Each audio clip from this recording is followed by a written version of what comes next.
So we've programmed some beats with push, and I could do that all day. But it's time to move on. I want to add some more layers to our composition here. And so I'm going to press the Add Track button, and I'm going to navigate through our browser. And yeah, I'll take an instrument rack. I think I want a bass sound of some kind, so I'll use this second selection buttons to choose it. And I'm going to scroll through these until I find my trusty Juno 106 bass. Yes, please. And now that I have a MIDI track selected that's not a drum rack, the notes mode looks quite different. If I go to our track selection here and I go to the drum rack track, it appears like so. But if we go to the new MIDI track that doesn't have a drum rack on it, we have this notes grid, which by default is set to a C major scale, with the blue notes representing the root notes of the scale. In this case, anytime I hit a C, and I can play the major scale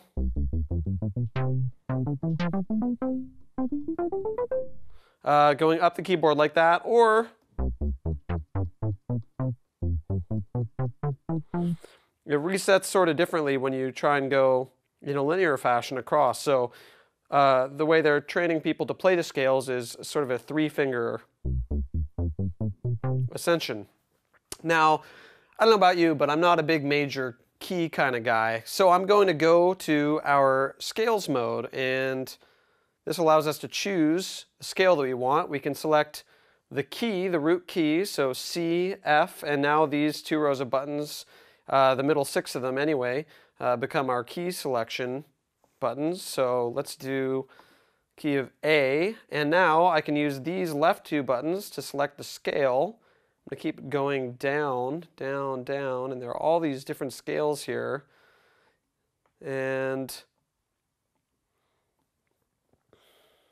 let's try a minor gypsy scale, why not? So we're now in an A minor gypsy scale, and right now we can turn it fixed yes or no, meaning that the root key is always C, or if we say no, then the bottom left is always just the root key, so now it'll be A. And we can have it play in key, meaning that only notes in this key and scale are available to play, which is the default setting. Or if I go to chromatic mode, I can play any notes that are available chromatically, meaning that all the quote-unquote wrong notes are still available for us, but the notes that are lit up white, and of course the blue root key notes, are the ones that we know are in the scale. But I'm going to go back to our in key mode, and I'm going to go down an octave because we're trying to do a bass line here.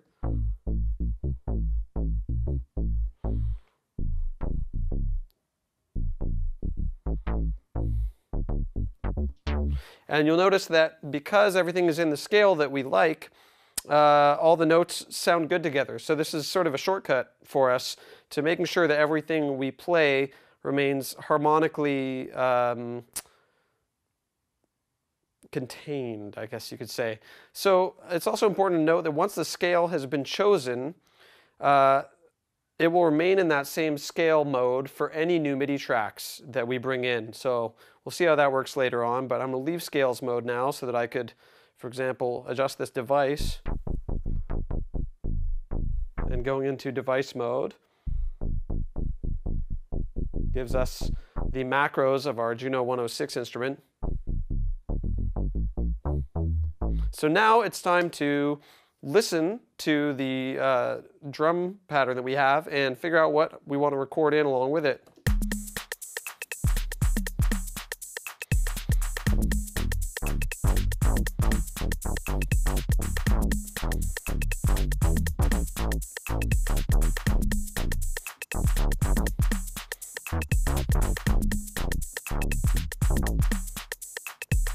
So I'm going to go back to our drums clip for a second, and I just want to mute those claps. They're kind of bugging me a little bit. I'm just a little too busy. So I'll go back to our synth track, and because we're in notes mode and not session mode, we're back here. And I think I'll bring the tempo down a little bit.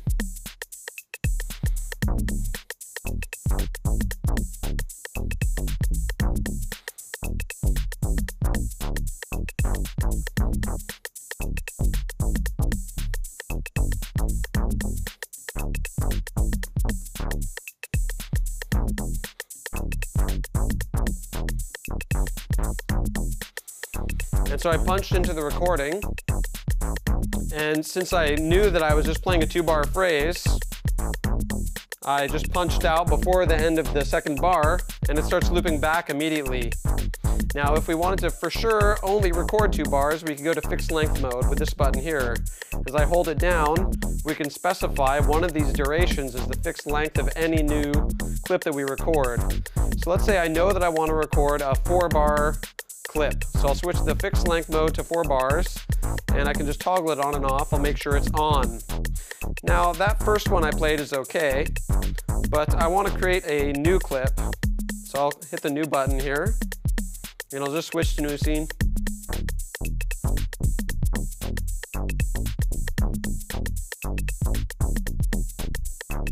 And once I hit record, it's going to record exactly a 4-bar clip because we're in the fixed length mode.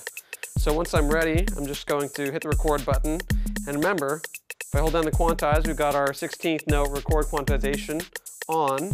So anything I play will be quantized to 16th notes in real time. So let's do this.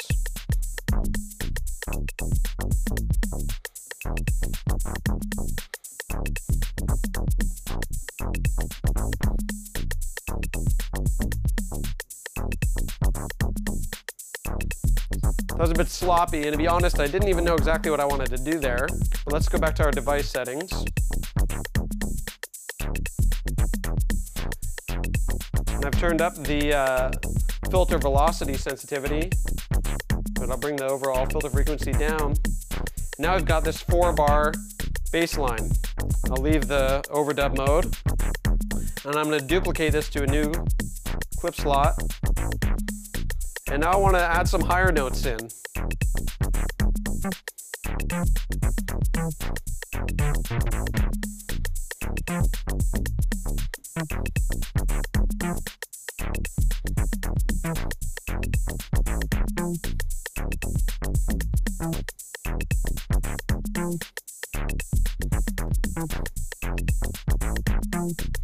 So I just toggled into the overdub mode when I found the notes that I want to record in.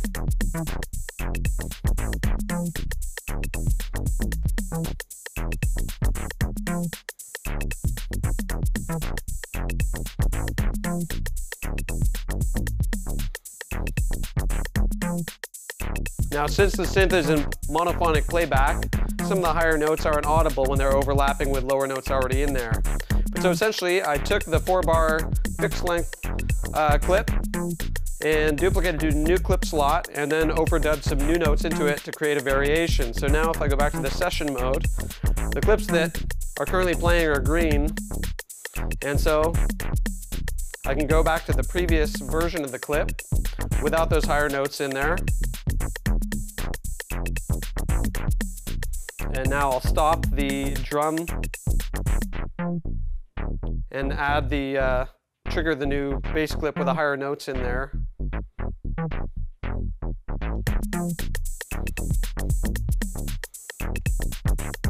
So this is recording notes in on the fly with the note grid on push.